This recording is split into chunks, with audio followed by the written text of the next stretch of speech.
Yes, people, what's going on? Welcome to Stretford Paddock. I am Mckola. I am outside Old Trafford. I am not bold like Jay, but I am here to bring you Manchester United's latest news and, of course, a little bit of a weather report as well. And I've got to say, there's a few clouds about, but the sun is shining in my eyes from that direction, and I'm wishing I brought my sunglasses out. So I've picked a decent day for it here at Old Trafford, and we have got loads to get stuck into today. We are talking Ruben Neves, we are talking Eduardo Camavinga, we are talking Aurelien Tchouameni, we are talking Jesse Lingard, Mason Greenwood. There's so much to get stuck into here on the news this morning. But first off, we have to talk about something which is pretty sad, which is pretty upsetting, and which I've been thinking about on the drive to Old Trafford this morning, because imagine being one of the greatest footballers of your generation. Imagine being someone that is part of one of the great Manchester United sides, has two statues at this stadium, one in the Stretford end and, of course, a part of the United Trinity. Imagine being a guy with all those memories and suffering from something like dementia, and that is unfortunately what Denis Law is suffering with at this moment in time. And can I just say, thoughts and best wishes to his family and, of course, to Denis Law. He released a statement yesterday which I thought was quite a tearjerker, to be honest, that someone with such a horrible disease which can impact someone so much and so negatively, and they lose their memory and things like that. And I'm sure some of you guys have grandparents or uncles or aunts who have had to deal with a similar thing, and like for him to come out and speak so clearly about the challenges that he's going to face is quite remarkable. And just best wishes to him and the family. And we do know that the family are raising some funds as well to obviously help support the causes that fight against things like dementia. So make sure you're supporting them, guys, if you can. We'll put the link in the description below. But I just wanted to shout out Denis Law and his family and send our best wishes to them, because that was horrible news yesterday. And hopefully he and the family can learn to live with it, although I'm sure there's going to be challenges along the way.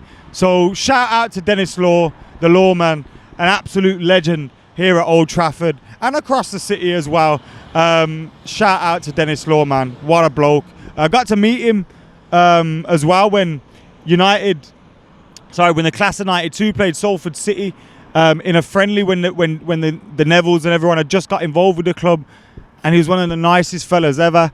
Stopped to take a picture with us, stopped to have a little chat. And I remember that was one of my first shoots, that was. So whenever I saw a player, I was like giddy, like a little child.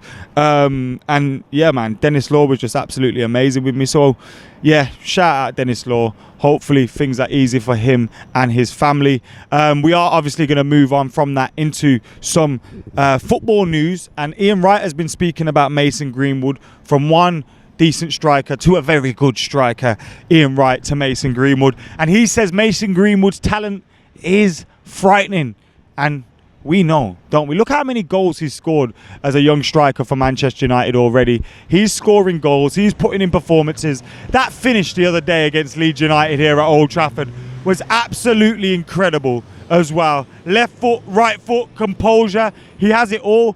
And one of the things that really struck me about that goal against Leeds wasn't the timing of the run, which was excellent, wasn't the way he got onto the ball, wasn't his composure, but the ability to take those extra touches just at the right time, tapping it with his right foot as he ran forward to set himself up for the shot on his left foot.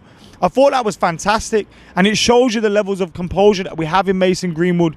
On either foot is fantastic. When he gets a shot away and he scuffs one, I'm surprised, because he's usually so clean cut with his shooting. He reminds us of Van Persie, he reminds us of whoever, but Mason Greenwood, he's his own player, he's his own man, and I can't wait to see him develop here at Old Trafford. Moving on from that, Jesse Lingard. Now apparently Manchester United, this is according to the Daily Express, have dropped their asking price from £30 million to £20 million for Jesse Lingard. Now Jesse Lingard at £20 million, I think, is a bargain. But when he's got 1 year left on his contract, when Ole Gunnar Solskjaer maybe can't give him the assurances of game time that he feels that he deserves, and he probably does deserve given the level of performances we have seen from him at his best at Manchester United and at West Ham last season, he was incredible. So you can understand why Jesse Lingard has an appetite to be playing regularly, playing week in, week out, especially at this stage in his career. We got a World Cup coming up in Qatar.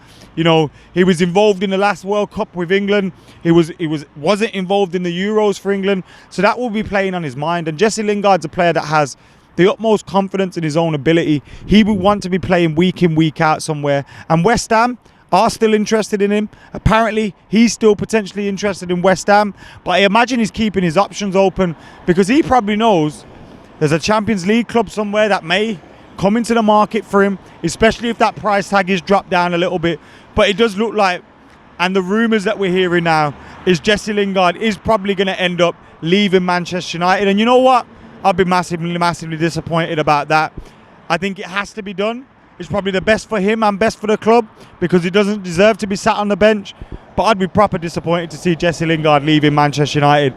But it looks like that could be closer to happening with the fact that Manchester United may have dropped their asking price from £30 million to £20 million, according to the Daily Express. Let us know your thoughts in the comments below. Is that too cheap to be letting Jesse Lingard go? Let us know in those comments below. Now, in yesterday's news, I think it was yesterday's news that I did. In yesterday's news, I spoke about Aurelien Tchouameni. Now, I did this whole thing about him potentially coming to United, his price tag, how good he is, this, that and the other. Well, Fabrizio Romano went on shat on it straight away, didn't he? He came out and said, not happening. United are not working on a deal for Tchouameni. We're not working on a deal for, what's the other lad? Florentin Floriso, or whatever his name is. Tolisso, that's his name. Sorry, man, it's early in the morning here. You shouldn't get me on the news if you want facts. Anyway, Tchouameni's not happening. Tolisso's not happening. Fabrizio Romano says we're not working on deals in that regard. But someone that we could be potentially working on a deal for is Ruben Neves. And that is according to 90 Min, who say United still hold an interest in the player. Now, after Manchester United signed Sancho and Varane, I did a video where I predicted United's remaining signings of the summer. And I said, for some reason, I had a feeling we maybe get Trippier and we get Ruben Neves.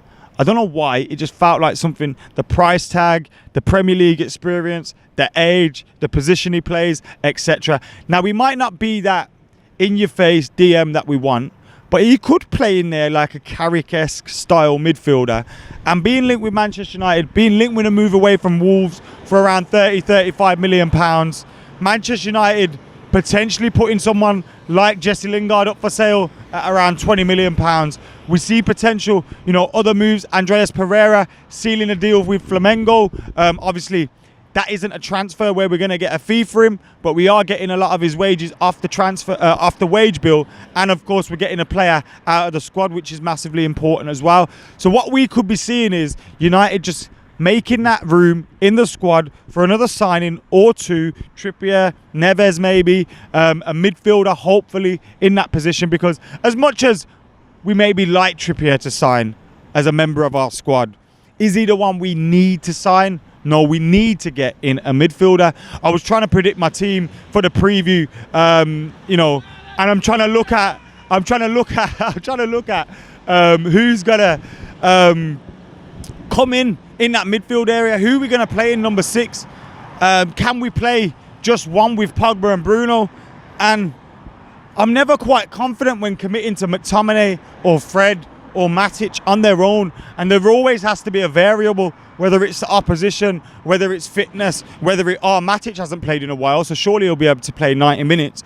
Like, there's always something there that I'm not quite sure about, and we do need to sort out that position. It's clear to see. Anyway, guys, let us know your thoughts in the comments below. Make sure you're liking, commenting, sharing and subscribing. We have got so much more coming up for you on the channel. We've had so many new viewers, so many new subscribers in the last couple of weeks. Make sure you're hitting that subscribe button as well, because we are either just past 600k or just about to hit 600k. So hit that subscribe button. Until next time, guys, when you'll have Baldy J or Goldilocks Joe here tomorrow, or Monday, sorry. Until next time, I've been Adam Mckola. This has been Stretford Paddock. We're out of here.